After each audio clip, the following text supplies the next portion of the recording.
Hello, Kapil. Good evening. So, I've been trying to find uh, a nice way to formulate this question for so long, but it seems like I can't find the exact words to express. So, I will try to um, express my feelings around what I've observed in the last few years. So, I'm in the trading business. So basically, my art is around finding, um, not really finding, but anticipating what's going to happen in the financial markets. And I've observed in the last, I would say, 2 years that when I try to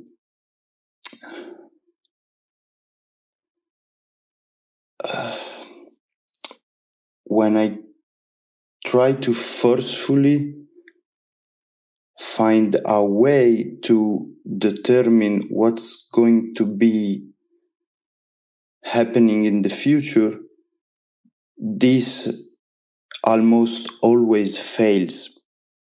But there are times, and this is starting to happen a lot more times lately, when I'm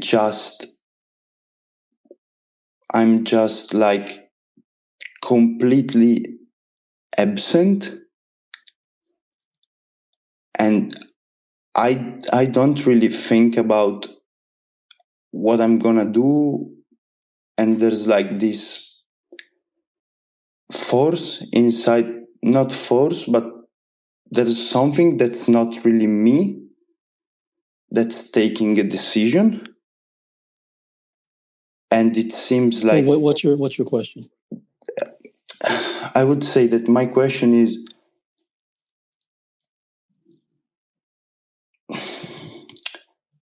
what is this? Why is it that sometimes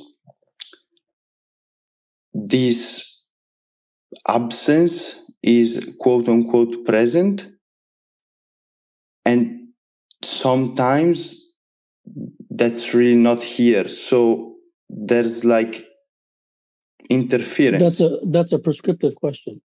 Okay. Because it's asking, I could say X, and you can say, then you're going to say, okay, well, I'll practice more of that. It doesn't go anywhere.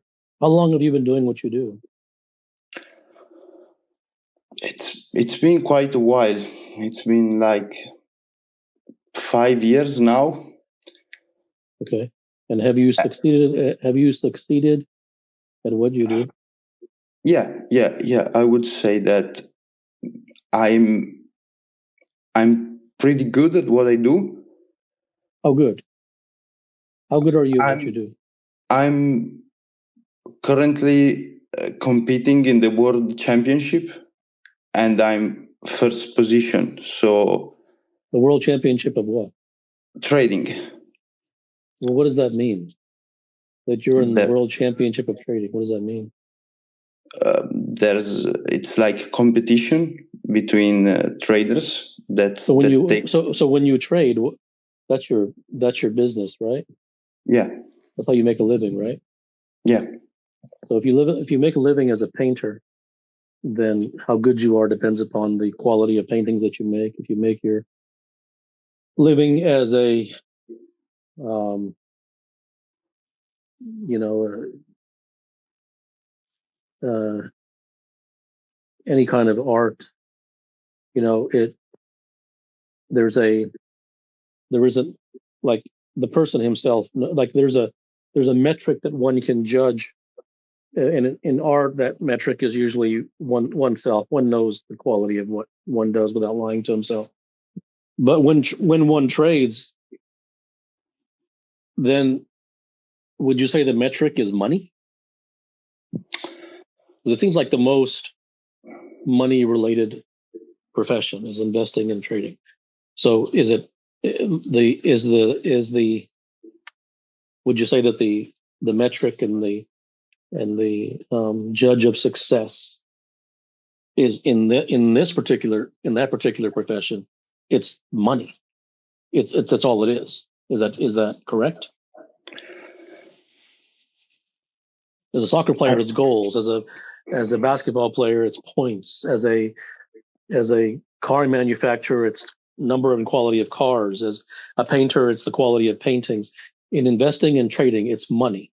It's how successful are you at doing that? And the more successful you are, it's a pretty hard line, black and white metric of money.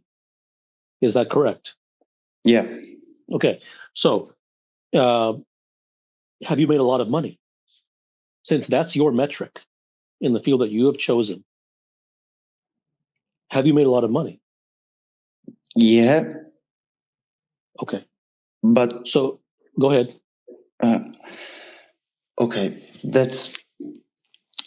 it's quite difficult here because even if I do make a lot of money,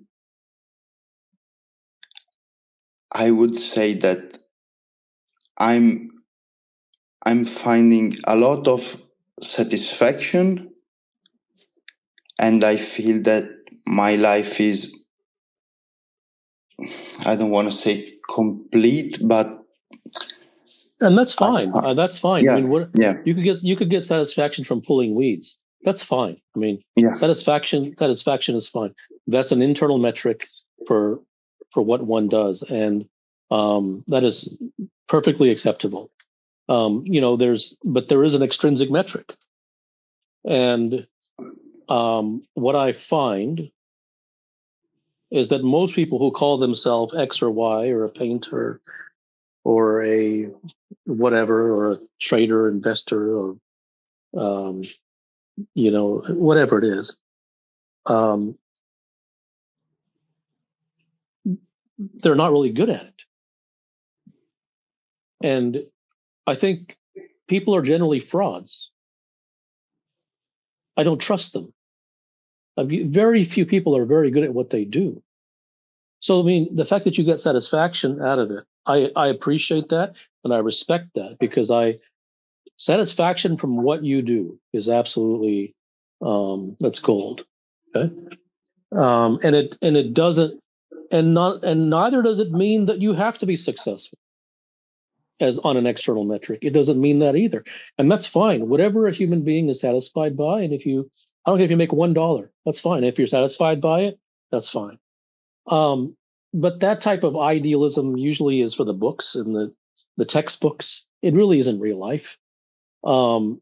Humans really aren't that way. And frankly, if they are that way, they wouldn't usually choose investing or trading as a as a career generally. I mean, I can't speak for everybody. Nothing is absolute in that regard. But I raise suspicion and I raise caution. I raise red flags. I raise doubts. And when someone says I do it for satisfaction, I find that suspicious because that same person usually is struggling for money, and that's fine too. Like if you look into someone's heart and they're struggling for money, but they're satisfied with their life. I mean, I think that's wonderful. That's fantastic. It really is. But that creature is not really the typical situation. Um, so it's very easy to hide behind things and say I'm in trading. I don't make a lot of money, or I do make a lot of money, but in satisfaction, you may want to think about that.